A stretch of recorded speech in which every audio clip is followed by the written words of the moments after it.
They do that every day. Pardon me, do you take sinners here? Indeed we do, Sister Sarah. How do you do?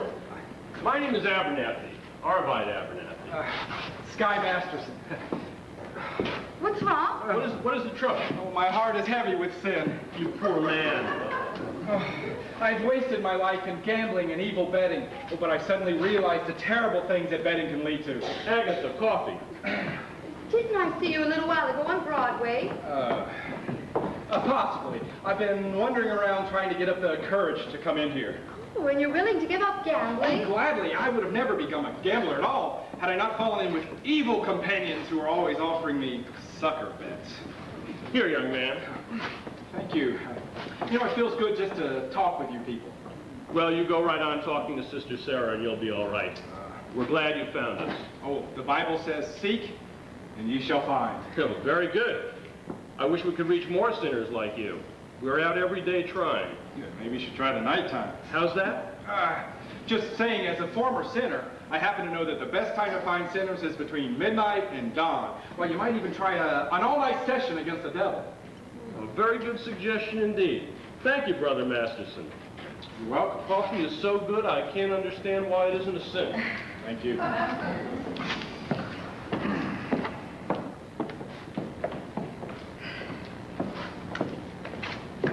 Fine old gentleman. I suppose he sort of looks after you. Oh, we look after each other.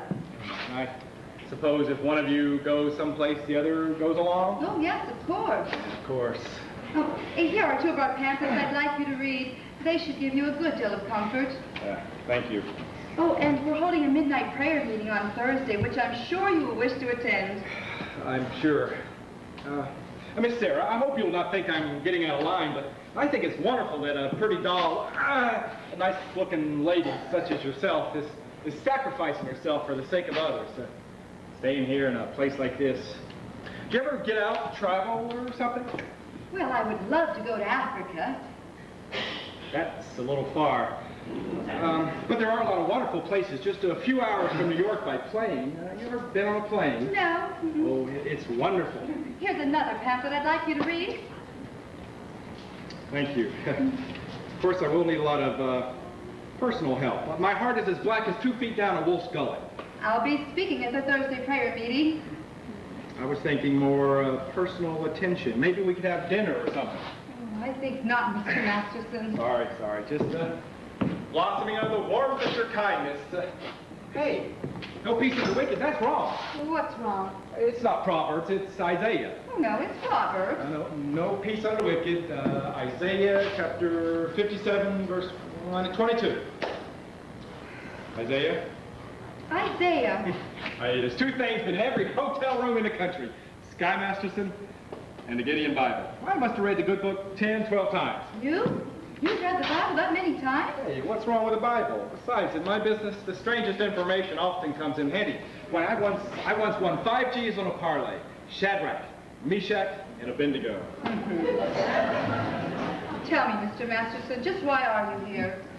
Yeah, I told you, I'm a sinner. But you're lying. Hey, lying's not one of my sins. But I am a big sinner, and if you get me, it's 8 to 5, the others will follow. You need sinners, don't you? We're managing. Oh, come on, let's face it, the mission's laying an egg. Why don't you let me help you? I'll bet I could fill this place with sinners. Well, I don't bet. I'll make you a proposition then. Don't flatter yourself. When is this big meeting of yours? Thursday?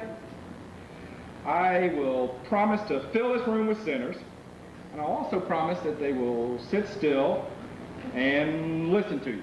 What's my end of the bargain? Have dinner with me. Why? Why do you want to have dinner with me? I'm hungry. Here. Oh, what's this? Sky Masterson's marker for a room full of sinners.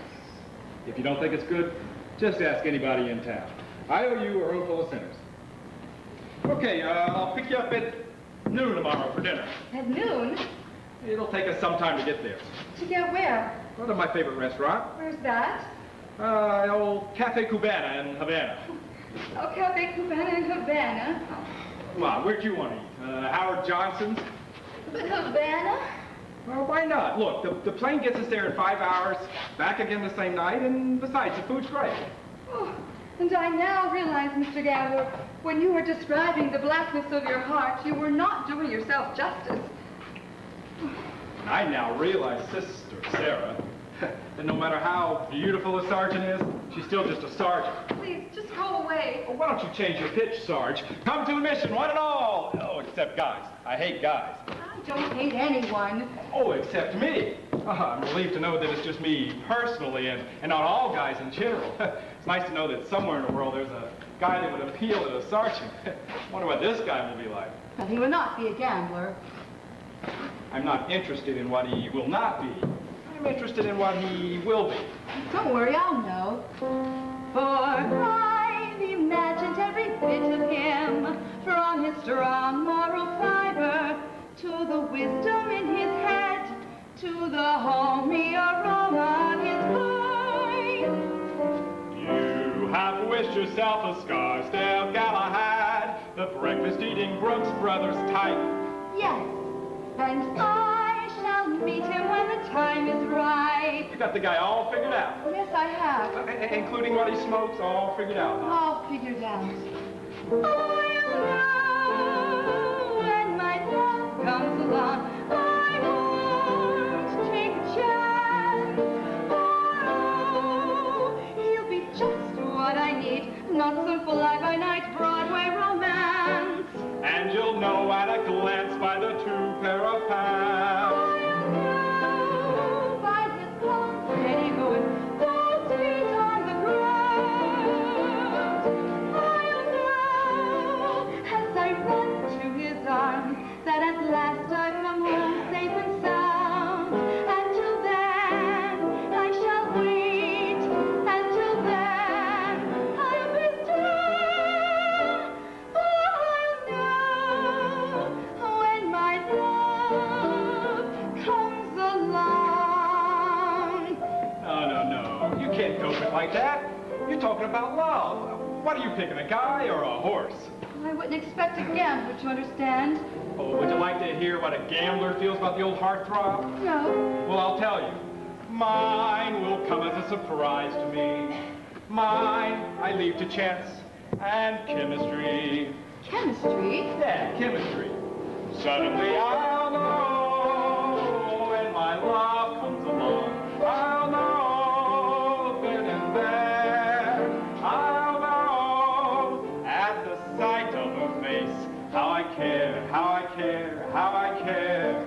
But I'll stop and I'll stare and I'll know long before we can speak. I'll know in my heart, I'll know, and I won't ever ask, am I right, am I wise, am I smart? But I'll stop and I'll stare at that face in the throng. Yes, I'll know when my love comes along. When my love comes along.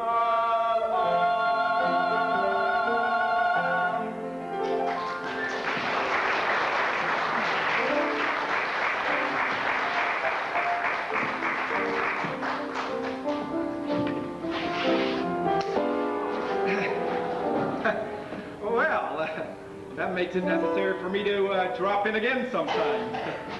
Matthew 5:39. Don't bother looking it up. It's the part that refers to the other cheek. I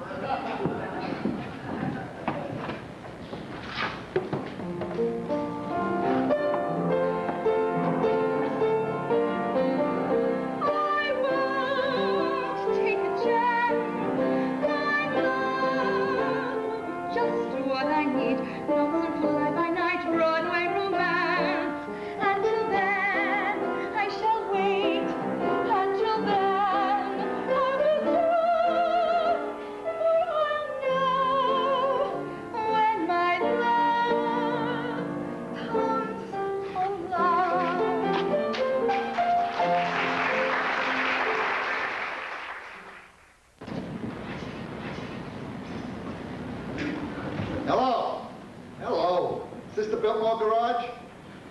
speak to Joey Biltmore. Who's this?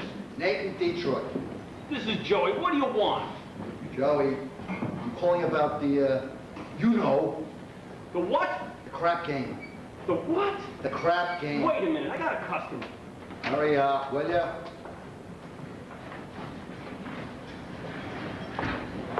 That'll be $8.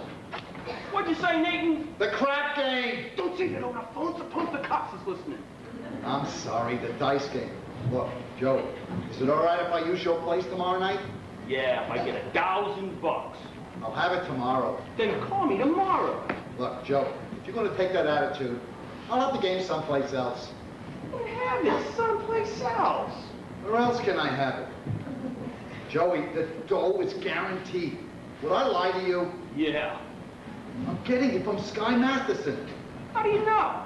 It's a bet. I cannot lose. I bet he couldn't take a certain doll to Havana. Why couldn't he? Because she ain't the kind of doll that goes to Havana. Where does she go? She don't go no place. That's why I know I'm going to win.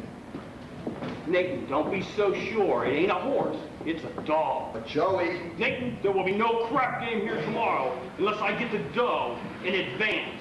Joey, you've known me for a long time. That's why I want it in advance.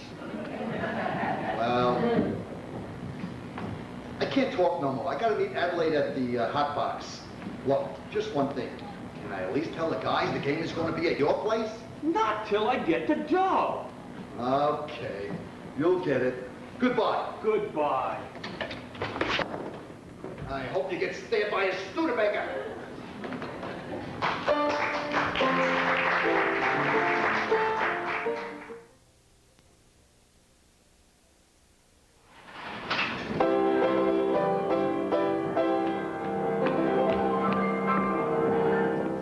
And now, for the grand finale of our Round the World review, we take you down on the farm with our star, Miss Adelaide, and the Hot Box Farmerettes.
Hey, Detroit, did you get the dough yet? Joey, I told you I have it for you tomorrow.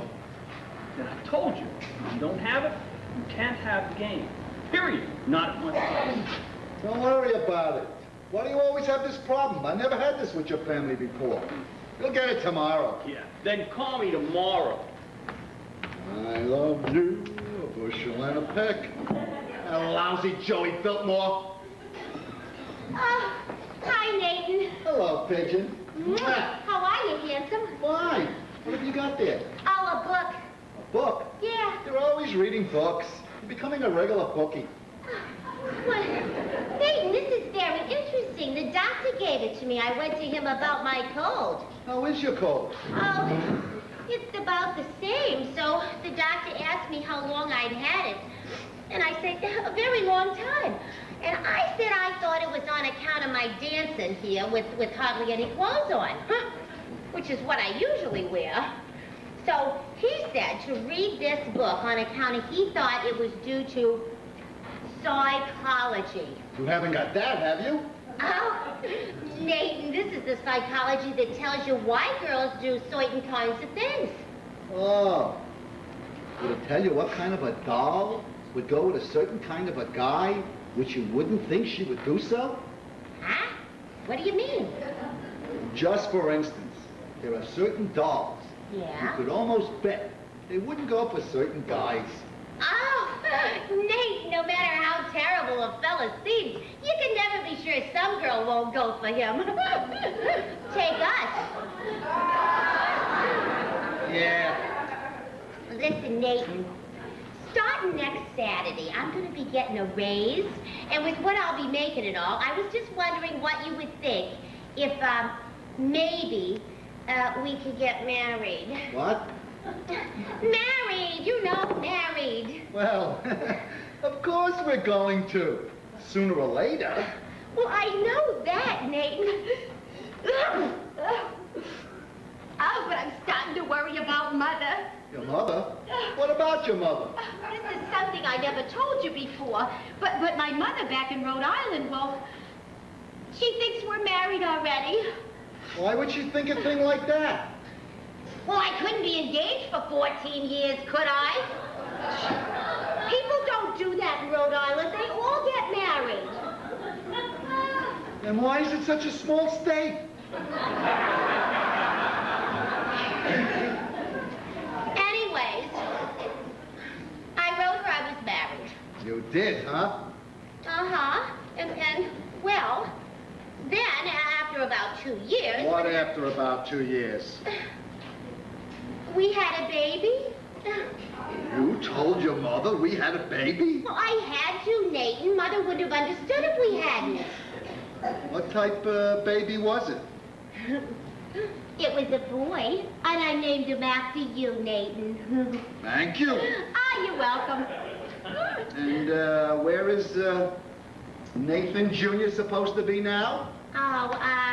Oh, yeah, I wrote Mother, he's at boarding school, and I wrote Mother that he won the football game on Saturday, huh? I wish I had a bet on it. But Nathan, well, that's not all, Nathan. Don't tell me he has a little sister. Well, all those years, Nathan, and Mother believes in big families. Just give me the grand total. Oh, oh, 5. Your mother must be a glutton for punishment. Oh, Nathan, look, now that we're finally getting married, it won't be a lie anymore. Adelaide, how can you do such a thing to a nice old broad like your mother? Nathan, you don't even know my mother. But I'll be meeting her soon. What'll I tell her? What'll I tell her I did with the 5 kids? Traded them to the Phillies or something? What are we going to do? We could get married. Gee. But marriage ain't something you jump into like it was a kettle of fish. We ain't ready. Oh, yeah, well, I'm ready. All we need now is our license and our blood test. A what? Blood test, it's the law. What a city. First they close my crap game, then they open my veins. Hey, you're not planning on running that crap game again, are you? Adelaide, how can you think such a thing? Well, Why do you think I give up the crack game? It's because I love you. Yeah? And I want us two to be the happiest married couple that there is in the world. Anybody out here see an earring? Oh, I don't think so. You! I'm all dated up tomorrow night with Society Max, and he's breaks it on account of your dopey crap game. Honestly, Adelaide, how have I pity you? Oh, there it is. Adelaide, look at me. I'm down on my knees. Oh, get up. It reminds me of your dopey crap game. Look, you're getting yourself all upset. You and I are going to be all right. After all, we love each other, and we're going to get married. Oh, yeah, well, I don't believe you anymore. But it's true. You'll feel better tomorrow. Come on, cheer up, honey. Let's see that old smile. That's my girl. See you tomorrow.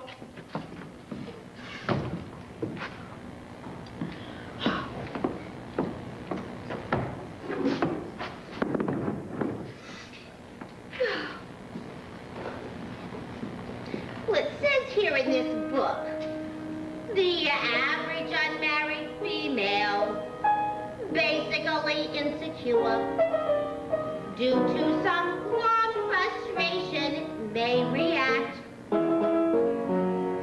with psychosomatic symptoms difficult to endure, affecting the upper respiratory tract.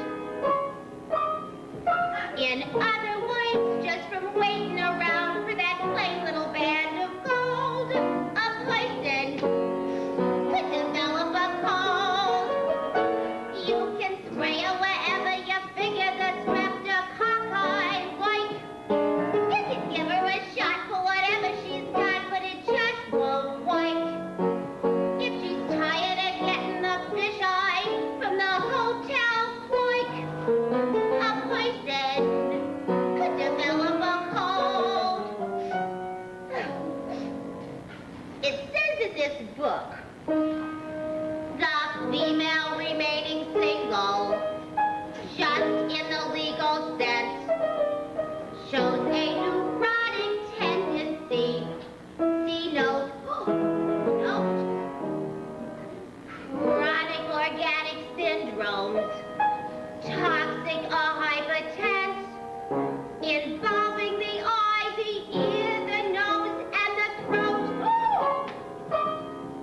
In other words, just from wondering whether the wedding is on or off, a person could develop a cough.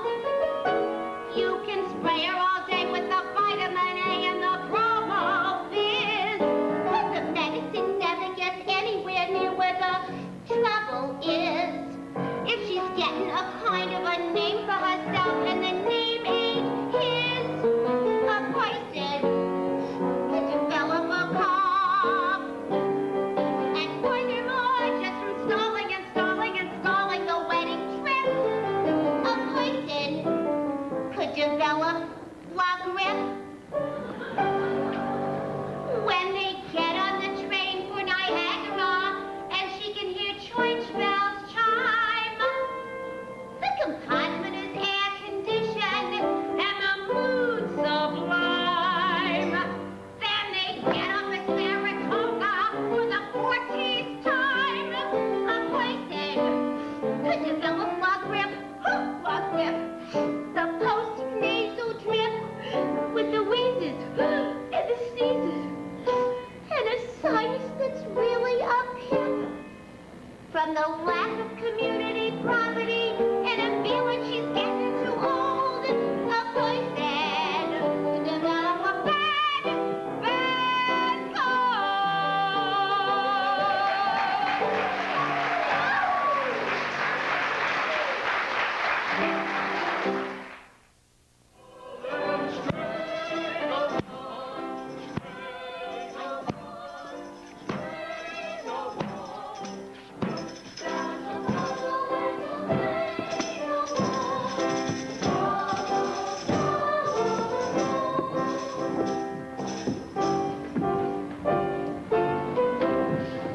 What are you looking at, Nicely? This guy was just calling Miss Sarah. You should have seen her. to give him a look that will have cooled off a moose at mating time. Great. Just so he don't take it to Havana. Havana, he couldn't take the style to New Rochelle. Hey, where's Nate? He ought to start lining up the game. I don't know. Looking for, Adelaide, I guess. She's mad at him again. Oh, that Miss Adelaide. He's always taking his mind off honest work. Yeah. It's too bad a smart businessman like Nathan has to go and fall in love with his own fiancée. Benny, that's his weakness, and we should be tolerant. I'm told it is a worldwide weakness. Hey, what's playing at the Roxy? I'll tell you what's playing at the Roxy. Picture about a Minnesota man so in love with a Mississippi girl that he sacrifices everything and moves all the way to Biloxi. That's what's playing at the Roxy. What's in the Daily News? I'll tell you what's in the Daily News. Story about a guy who bought his wife a small ruby with what otherwise would have been his union dues. That's what's in the Daily News. What's happening all over? I'll tell you what's happening all over. Guy sitting home in front of a television set who used to be something of a rover. That's what's happening all over. Love is the thing that has licked them. And it looks like Nathan's just another victim. Yes, sir. When you see a guy reach for stars in the sky, you can bet that he's doing it for some doll. When you spot a John waiting out in the rain, chances are he's insane. There's only a John can be for a Jane. When you meet a gent paying all kinds of rent for a flat that could flood in a Taj Mahal. Call it sad, call it funny, but it's better than even money. Then the guy's only doing it for some doll. When you see a Joe saving most of his dough, make a bet there's a making it for some doll. When a bum buys wine like a bum can't afford, it's a cinch that the bum is under the thumb of some little broad. When you meet a mug lately out of the jug, and he's still lifting platinum for the roll. Call it hell, call it heaven, it's probably 12 to 7, then the guy's only doing it for some doll. When you see a sport and his dough is run short, you can bet that he's banking it for some doll. When a guy wears tails with the front gleaming white, who the heck do you think he's tickling pink on Saturday night? When a lazy slob takes a good steady job, and he smells from Vitalis and Barbasol. Call it dumb,